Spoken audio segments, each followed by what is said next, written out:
રહ્યા છો India news ગુજરાતના મહત્વના સમાચાર અને હું છું તમારી સાથે હિના। સમાચારની શરૂઆત કરીશું। ભારતીય ક્રિકેટ ટીમે ફાઇનલમાં દક્ષિણ આફ્રિકાને હરાવીને T20 વર્લ્ડ કપનો ખિતાબ જીત્યો હતો।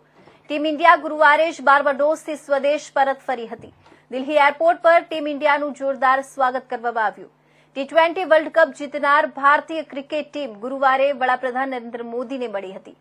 આ દરમિયાન રોહિત શર્મા અને ભારતીય ક્રિકેટ ટીમના કોચ રાહુલ દ્રવિડે પીએમ મોદીને વર્લ્ડ કપની ટ્રોફી આપી। આ દરમિયાન દરેકના ચહેરા પર સ્મિત જોવા મળ્યું હતું। 29 જૂને બાર્બાડોસમાં T20 વર્લ્ડ કપ જીત્યા બાદ ટીમ ઇન્ડિયા આજે સવારે દિલ્હી પહોંચી હતી। આ પછી ભારતીય ક્રિકેટ ટીમ 7 લોક કલ્યાણ માર્ગ પર વડાપ્રધાન નરેન્દ્ર મોદીને મળી હતી।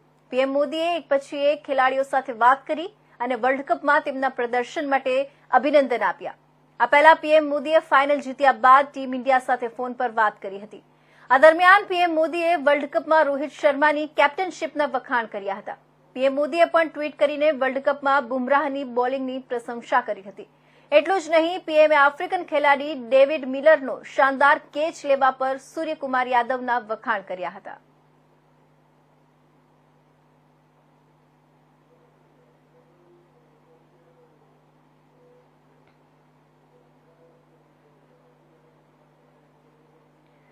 તો આ તરફ હાથરસના સત્સંગમાં બનેલ નાસભાગ બાદથી ચર્ચામાં આવેલા ભોલે બાબા અંગે દરરોજ મોટા ખુલાસા થઈ રહ્યા છે।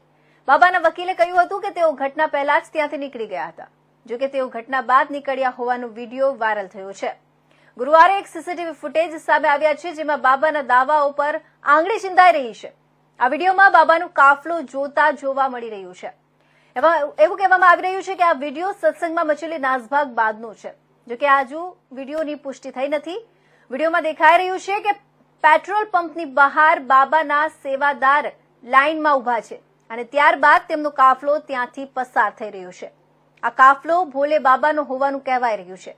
ઉલ્લેખનીય છે કે બાબાના વકીલે કહ્યું હતું કે તેઓ ઘટના પહેલા જ ત્યાંથી નીકળી ગયા હતા। આ વિડીયોમાં છેલ્લા સમયે પણ દેખાઈ રહ્યો છે, જે 2 જુલાઈ બપોરે 1:23 છે। ઉલ્લેખનીય છે કે ઉત્તર પ્રદેશના હાથરસ જિલ્લામાં 2 જુલાઈના રોજ બાબાના સત્સંગમાં થયેલી ભાગદોડમાં 121થી વધુ લોકોના મોત થયા હતા। મૃતકોમાં મોટા ભાગની મહિલાઓ અને બાળકોનો સમાવેશ થયો હતો।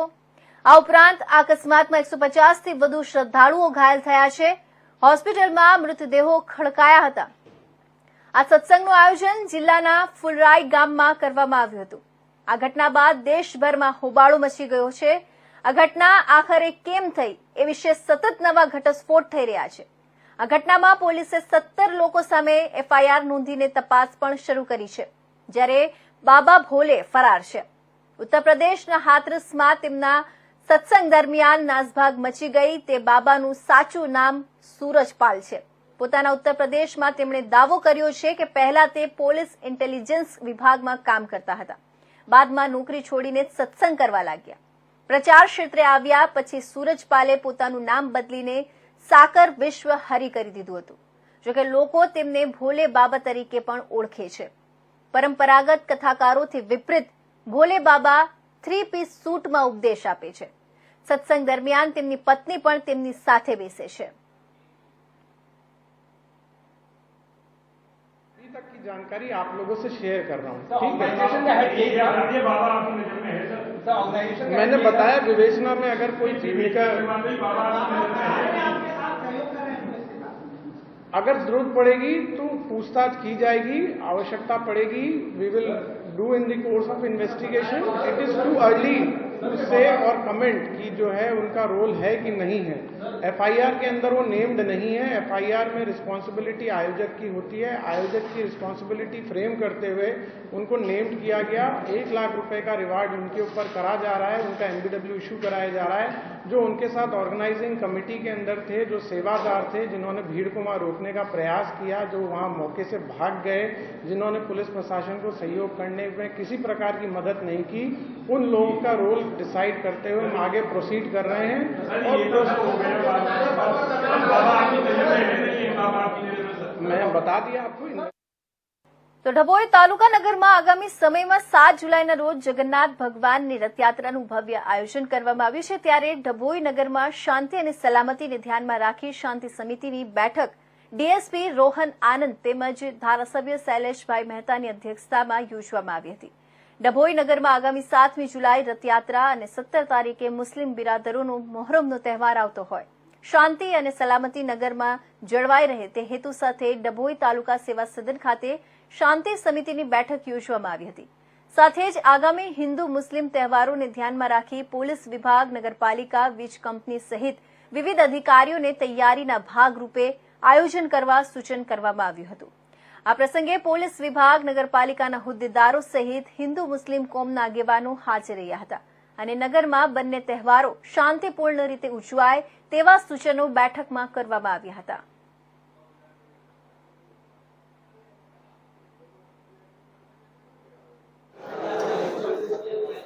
આગામી 7 જુલાઈ અષાઢી બીજને દિવસે રથયાત્રા અને 17મી જુલાઈએ મોહરમ, આ બંને તહેવારોને અનુલક્ષીને આજે શાંતિ સમિતિની મિટિંગ ગર્ભાવતી નગર ખાતે વડોદરા જિલ્લાના પોલીસ વડા રોહન આનંદ, ડીવાયએસપી આકાશભાઈ પટેલ,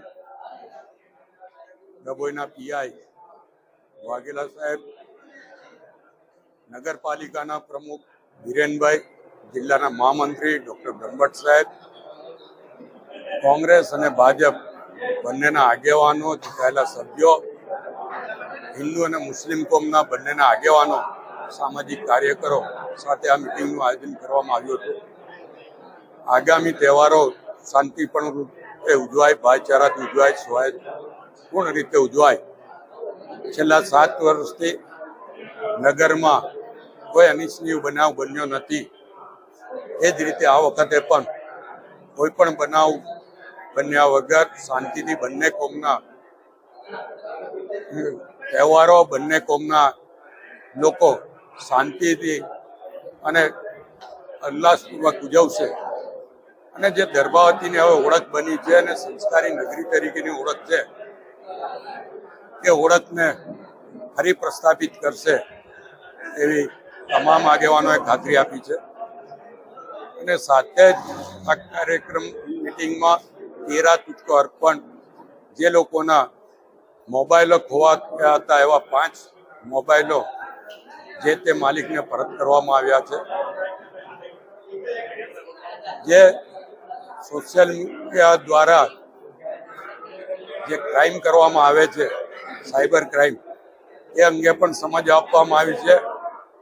ને સાયબર ક્રાઇમ થાય, કોઈના એકાઉન્ટમાંથી પૈસા જાય, કોઈને કોઈ રીતની એક આઈડી બનાવવા તો 1930 નંબરના નંબર પર તાત્કાલિક જાણ કરવા પણ એસપી સાહેબે જણાવ્યું છે. એટલે એની સાથે સાથે 1 જુલાઈથી નવા કાયદાઓનો જે અમલ થયો છે, કાયદાઓ વિશે પણ સમજ આપી છે. ત્યારે પોલીસ વડા અહીંયા હાજર રહીને જે સમજ આપી, જે 13 તુજકો કાર્યક્રમ એ બદલ એમનો પણ આભાર માનું છું. અને નગરના તમામ આગેવાનો એક અવાજે શાંતિને સૌહાર્દથી બંને કોમના તહેવારો ઉજવાશે એવી જે ખાતરી આપી છે, એટલે તમામનો આભાર માનું.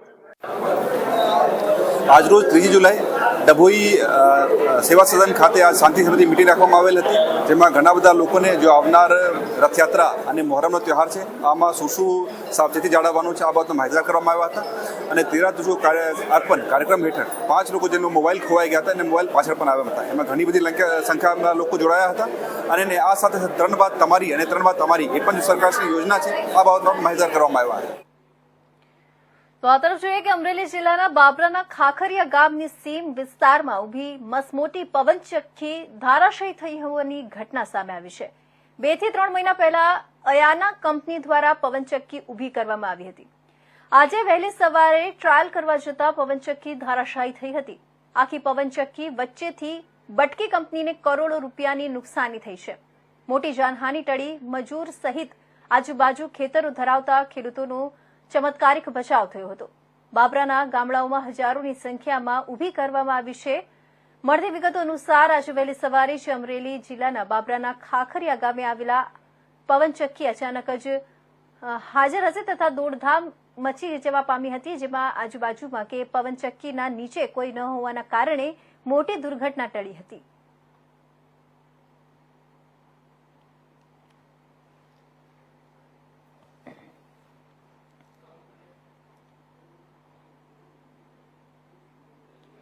તો ડાંગ જિલ્લાના વઘઈ તાલુકાના ડુંગરડા ભેંસકાત્રી રોડને જોડતા મુખ્ય માર્ગે ખાપરી રિવર બ્રિજ ફરી એકવાર ભારે વાહનો માટે બંધ કરવામાં આવ્યો.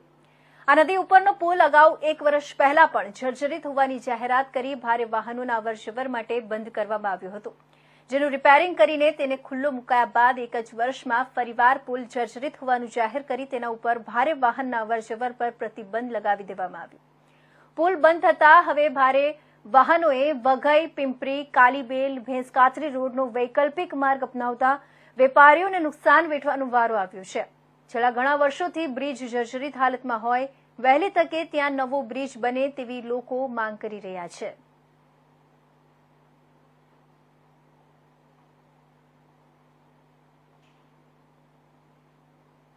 વઘઈ ભેંસકાત્રી રોડ પર જે બોરીગાંવનો પુલ છે, જે છેલ્લા કેટલા મહિનાથી ભારે વાહનો માટે જે પ્રતિબંધિત છે, તો સંબંધિત પદાધિકારીઓ કે ખાતા દ્વારા એને યોગ્ય વિભાવણી કરીને તાત્કાલિક એ ચાલુ કરવા માટે વિનંતી છે, જેથી કરીને કે આ વેપારી વર્ગ અને બીજા બધાને જે આખો 30 કિલોમીટરનો ઘેરાવ થાય છે એની ઓછી થાય અને વેપારી વર્ગ અને સામાન્ય જનતાને રાહત મળે. સરકાર પ્રી મોન્સૂન કામગીરીની વાત કરે છે, સરકાર વિકાસની વાત કરે છે. છેલ્લા 2 વર્ષથી વઘઈ જાવડા સોનગઢ રોડ, ભેંસકાત્રી સુધીના રોડ બંધ છે. જે પણ હેવી વ્હીકલ્સ જાય છે તેમને વેપારીઓને અહીંથી પિંપરી થઈને ખોટો આટો કરવા પડે છે. એટલે મારી સરકારને વિનંતી છે ક્યાં તો પછી એ લોકો સારી રીતે કામગીરી કરે. વિકાસની મોટી વાતો કરીને એ લોકો દરેક કામોમાં ડીલે કરે છે, એ સારું નથી. તો હવે વાત કરીએ વ્યારાની. તો વ્યારાના ખ્યાતનામ ધરાવતી ડોક્ટર શૈલેન્દ્ર હોસ્પિટલ એન્ડ આઈસીયુના મુખ્ય તબીબ ડોક્ટર શૈલેન્દ્ર ગામિત વિરુદ્ધ ફરિયાદ તેમના જ હોસ્પિટલના 2 કર્મચારી યુવતીઓએ નોંધાવી છે, જેમાં હોસ્પિટલમાં ફરજ બજાવતી એક યુવતીએ નોંધાવેલી ફરિયાદમાં જણાવ્યું છે કે ડોક્ટર શૈલેન્દ્ર હોસ્પિટલ એન્ડ આઈસીયુના મુખ્ય તબીબ ડોક્ટર શૈલેન્દ્ર ગામિતે તેમની સાથે વારંવાર શારીરિક સંબંધ બાંધી તેમના પર બળાત્કાર ગુજાર્યો, સાથે સોશિયલ મીડિયા થકી બીભત્સ વિડીયો અને મેસેજ કર્યા હોવાની ફરિયાદ આપી છે. ત્યારે એ જ હોસ્પિટલના અન્ય એક યુવતીએ પણ શૈલેન્દ્ર ગામિત વિરુદ્ધ ફરિયાદ આપતા જણાવ્યું કે ડોક્ટરે તેમને સોશિયલ મીડિયા થકી બીભત્સ કરી તેમની જોડે શારીરિક અડપલા કર્યા હતા. આ બંને યુવતીઓએ ડોક્ટરની હરકતથી ત્રાસી અંતે વ્યારા પોલીસ મથકે 29 જૂનના રોજ પોલીસ ફરિયાદ આપી હતી, પરંતુ હજુએ આ હવસી તબીબ વિરુદ્ધ ગુનો દાખલ ન થતા યુવતીઓએ મીડિયા સમક્ષ આવી તેમની પર થયેલા કૃત્યની આપવીતી જણાવી હતી. મીડિયાના માધ્યમથી તંત્ર જોડે ન્યાયની માંગ કરી હતી. તો બીજી તરફ ખ્યાતનામ તબીબ વિરુદ્ધ બળાત્કાર અને છેડતીની ફરિયાદ કરવામાં આવતા સમગ્ર જિલ્લામાં તબીબ આલમમાં ચકચાર મચી જવા પામી છે. શૈલેન્દ્ર હોસ્પિટલ આઈસીયુની કર્મચારી છું. હું 2020થી ત્યાં નોકરીએ જોડાઈ છું. થોડા સમય બાદ એમની નિયત બગાડતા મારા પર ગંદા મેસેજો ચાલુ થઈ ગયા એમના, ને મને ગમે તેમ ઓપીડીમાં બોલાવીને અડપડા કરવા માંડ્યા મારી સાથે. પછી એમને મને ધમકી આપી કે તારે કોઈને કેવું નહીં બહાર, ને એમની એટલી બધી પછી એ વધી ગઈ અને એમને મને ઉપર ડિલક્સ રૂમમાં ફાઇલ લઈને બહાને બોલાવી કે તું ઉપર આવ. ને પછી ત્યાં એમને મારી સાથે શારીરિક સંબંધ બાંધ્યા અને બળાત્કાર ગુજાર્યો છે મારી સાથે. મારા ના કહેવાથી મને મારાથી જબરદસ્તી કપડા ઉતારી દીધા મારા, ને પછી કીધું કે તારે બહાર જઈને આ વાત કોઈને કહેવાની નહીં, તો તને સમાજમાં તને બદનામ કરીશ ને હોસ્પિટલમાં તો કોઈને કહેતી જ નહીં, એવી રીતે મને ધમકાવી હતી એમને. ત્યાર પછી મેં આ બધો એમનો ત્રાસ આટલા ટાઈમ સુધી સહન કર્યો છે અત્યાર સુધી. હવે હિંમત આવી છે ત્યારે મેં આ વાત માટે ઉઠાવું છું, કારણ કે એ કેટલા લોકો સાથે આવું કર્યું હશે એમણે, એમના કર્મચારી હોસ્પિટલના કે કોઈને બી સાથે કર્યું હશે. હા, ફરિયાદ નોંધાવી છે આ બાબતે એસપી ઓફિસ ને પીઆઈ ઓફિસમાં 29 જૂન 2024. ત્યાંથી ગુનો દાખલ કરવામાં હજુ નથી આવ્યો. હું ડૉક્ટર શૈલેન્દ્ર હોસ્પિટલ એન્ડ આઈસીયુની કર્મચારી. ડૉક્ટર શૈલેન્દ્ર મને લવ યુના મેસેજ કરતા હતા અને મને ઓપીડીમાં બોલાવીને અડપલા કરતા હતા, જેનો મેં સ્વીકાર કર્યો ન હતો. એના માટે મને હોસ્પિટલમાંથી કાઢી મૂકી હતી અને એના માટે મેં વ્યારા પોલીસ સ્ટેશન પીઆઈ અને એસપી સાહેબને ફરિયાદ નોંધાવી છે, જેના માટે કોઈ એક્શન લેવામાં આવ્યું નથી. ક્યારે ફરિયાદ નોંધાવી? 29/6/2024. ફરિયાદ માટે એવું કે મને જબરજસ્તી મને લવ યુ ને એના મેસેજ કરે છે અને મને ઓપીડીમાં બોલાવીને અડપલા કરે છે, જે છાતીના ભાગે ને એવી રીતે અડપલા કરીને જેનો મેં પ્રપોઝ કર્યો ન હતો. પોલીસ સ્ટેશનમાંથી એવો જવાબ આપવામાં આવ્યો હતો કે તમે જે પ્રૂફ આપ્યા છે એ ગણાશે નહીં. વોટ્સઅપ અને ઇન્સ્ટાગ્રામના ચેટિંગના ફોટોસ આપ્યા હતા. અમને તો ભારત સરકારના નીતિ આયોગ દ્વારા શરૂ કરવામાં આવેલા સંપૂર્ણતા અભિયાન ઉત્સવનો આજરોજ વિધાનસભાના અધ્યક્ષ શંકર ચૌધરીના હસ્તે થરાદ ખાતેથી શુભારંભ કરવામાં આવ્યો હતો, જે અંતર્ગત અધ્યક્ષે મહિલાના સ્વાસ્થ્યની ખાસ ચિંતા કરતા પોષણનું સ્તર ઊંચું આવે અને કુપોષણ ઘટે એ માટે વિશેષ તકેદારી રાખવા અનુરોધ કર્યો હતો. ભારત સરકારના નીતિ આયોગ દ્વારા મહત્વાકાંક્ષી તાલુકા કાર્યક્રમ શરૂ કરવામાં આવ્યો છે, જેમાં ગુજરાત રાજ્યના 10 જિલ્લાના 13 તાલુકાઓ પૈકી બનાસકાંઠા જિલ્લાના થરાદ તાલુકાનો સમાવેશ કરવામાં આવ્યો છે. જે અન્વયે જિલ્લામાં કૃષિ વિદ્યાલય થરાદ ખાતેથી વિધાનસભાના અધ્યક્ષ શંકર ચૌધરીએ સંપૂર્ણતા અભિયાન લોન્ચ કાર્યક્રમનો શુભારંભ કરાવ્યો હતો. આ પ્રસંગે અધ્યક્ષ શંકર ચૌધરીએ જણાવ્યું કે આ અભિયાન એક ટ્રાયલ છે, જેના આધારે નીતિ આયોગ દ્વારા નીતિ ઘડવામાં આવશે. પોતાના ગામમાં કોઈ કુપોષિત ન રહે એ જોવાની જવાબદારી એક વ્યક્તિની છે. આ એક દેવી કામ છે, કોઈ એક વ્યક્તિથી આ કામ ન થઈ શકે, એટલે સૌના સહકાર અને સહયોગથી અપેક્ષા સાથે થરાદ તાલુકાને કુપોષણ મુક્ત કરવા અધિકારીઓ સાથે લોકોને પણ જોડવા અનુરોધ કર્યો હતો.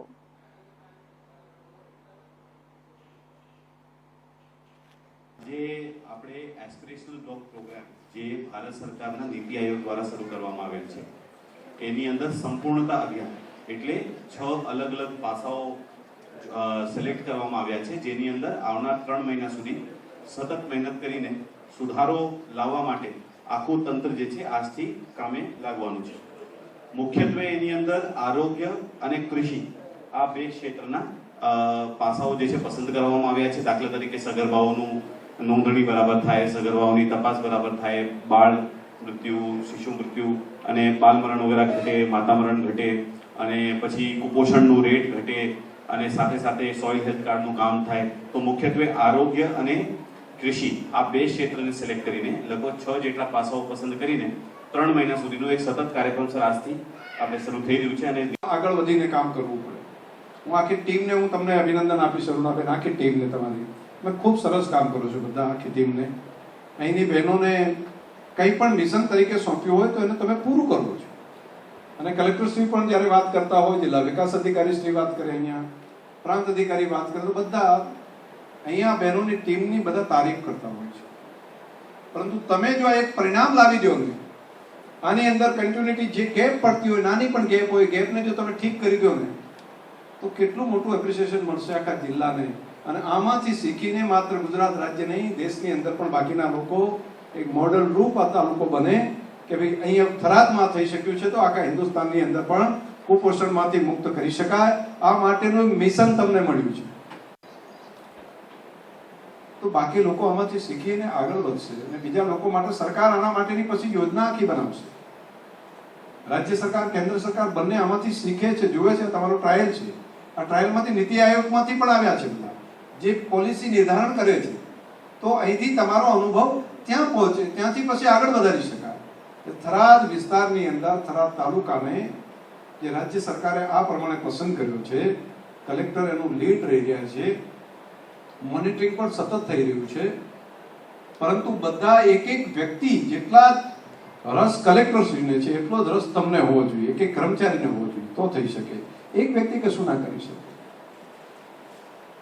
હું પદાધિકારીઓને પણ એ પ્રમાણેની ભલામણ કરીશ કે આ કામને એક દૈવી કામ છે, ભગવાનનું કામ છે એવું સમજીને પોતાના ગામને કમસે કમ નક્કી કરો, પોતાનું ગામ એમાં કોઈ કુપોષિત નહીં રહે એના માટે જે વ્યવસ્થા તંત્ર છે એની સાથે જોડાવો, પ્રજાનો સહયોગ જો અવેરનેસ પાર્ટીની વ્યવસ્થા કરવી પડે એમાં બધા જોડાવો.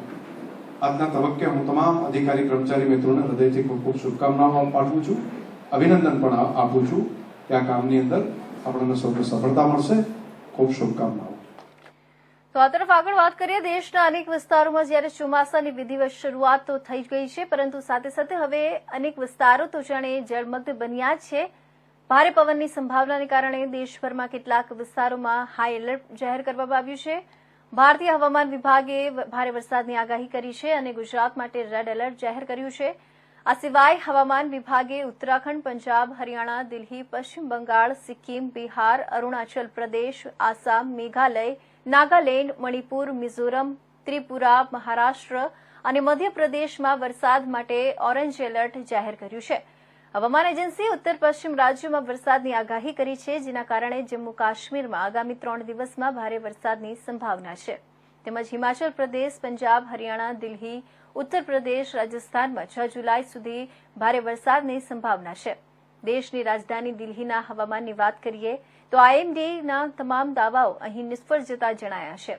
થોડા દિવસો પહેલા જ હવામાન વિભાગે દિલ્હીમાં વરસાદ માટે ઓરેન્જ એલર્ટ જાહેર કર્યું હતું, પરંતુ તે મુજબ વરસાદ થયો ન હતો. જોકે ગઈકાલે સાંજે એટલે કે બુધવારે સાંજે દિલ્હીના ઘણા વિસ્તારોમાં વરસાદ પડ્યો હતો, જેના કારણે વાતાવરણ એકદમ ખુશનુમા બની ગયું હતું. હવામાન વિભાગે દિલ્હીમાં 6 જુલાઈ સુધી વરસાદનું એલર્ટ જાહેર કર્યું છે. સ્કાયમેટ વેધર અનુસાર આગામી 24 કલાક દરમિયાન ઉત્તર પ્રદેશ, પંજાબ, હરિયાણા અને ઉત્તરાખંડના ભાગોમાં મધ્યમથી ભારે વરસાદની શક્યતા છે. પૂર્વોત્તર ભારત, બિહાર, ઝારખંડ, દિલ્હી, પૂર્વ ગુજરાત, દરિયાકાંઠાના કર્ણાટક, કોંકણ અને ગોવા, મધ્યપ્રદેશના ભાગો, છત્તીસગઢ અને આંદમાન અને નિકોબાર ટાપુઓમાં છૂટાછવાયા સ્થળોએ હળવાથી મધ્યમ વરસાદ પડી શકે છે. પશ્ચિમ બંગાળ, પૂર્વ રાજસ્થાન, વિદર્ભ, ઓડિશા, કેરળ, હિમાચલ પ્રદેશ, સૌરાષ્ટ્ર અને કચ્છ અને લક્ષદ્વીપના ગંગાના મેદાનોમાં હળવાથી મધ્યમ વરસાદ પડી શકે છે. જમ્મુ કાશ્મીર, લદ્દાખ, રાયલસીમા, મધ્ય મહારાષ્ટ્ર, મરાઠવાડા અને તમિલનાડુમાં હળવો વરસાદ થઈ શકે છે.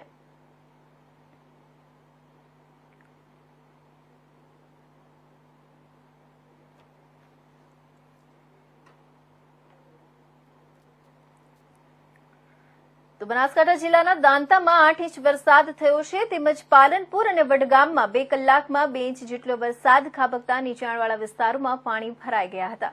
બનાસકાંઠા જિલ્લામાં હવામાન વિભાગ દ્વારા વરસાદની આગાહીના પગલે 2 દિવસ અગાઉ લાખણીમાં 11 ઇંચ વરસાદ થયા બાદ ગુરુવારે વહેલી સવારથી જ મેઘમહેર જોવા મળી રહી છે, જેમાં દાંતામાં સૌથી વધુ 2 કલાકમાં 8 ઇંચ વરસાદ ખાબકતા જળબંબાકાર થઈ ગયું છે. જ્યારે પાલનપુર અને વડગામમાં 2 કલાકમાં 2 ઇંચ જેટલો વરસાદ થયો છે, જેથી નીચાણવાળા વિસ્તારોમાં પાણી ભરાઈ ગયા હતા. જ્યારે ઉપરવાસમાં વરસાદ થતા વાસણ ગામની ઉમરદશી નદી પણ વહેવા લાગતા ગ્રામજનોએ નદીને વધાવી લીધી હતી. આમ બનાસકાંઠા જિલ્લાના 3 તાલુકાઓમાં વરસાદ થતા ખેડૂતોમાં ખુશહાલી જોવા મળી હતી.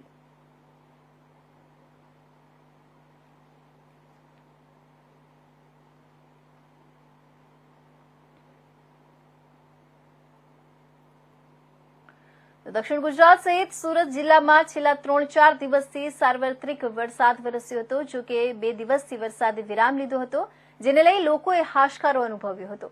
જો કે આજે વહેલી સવારથી જ ઓલપાડ, ઉમરપાડા સહિતના તાલુકામાં વાતાવરણમાં પલટો આવ્યો હતો અને ધીમી ધારે તો ઝાપટારૂપી વરસાદ અવારનવાર વરસી રહ્યો છે, જેને લઈ વાતાવરણમાં ઠંડક પ્રસરી છે. સુરત જિલ્લામાં જુલાઈ મહિનાની શરૂઆતમાં મેઘમહેર થઈ હતી, જેને લઈ સુરત જિલ્લા સહિત તાલુકાના વિસ્તારોમાં પાણી ફરી વળ્યા હતા. નીચાણવાળા વિસ્તારમાં પાણી ભરાઈ જતા લોકો મુશ્કેલીમાં મુકાઈ ગયા હતા. જો કે 2 દિવસથી વરસાદે વિરામ લેતા ઠેક ઠેકાણે પાણી ઉતર્યા હતા, ત્યારે લોકોએ હાશકારો અનુભવ્યો હતો. પરંતુ ઉપરવાસના વરસાદને લઈ આજે પણ તાલુકાની ખાડીઓ 2 કાંઠે વહી રહી છે. ત્યારે આજે ફરી તાલુકામાં ધીમી ધારે વરસાદ જોવા મળ્યો હતો. આજે ઉમરપાડામાં 30 mm વરસાદ, જ્યારે ઓલપાડમાં 11 mm વરસાદ નોંધાયો હતો.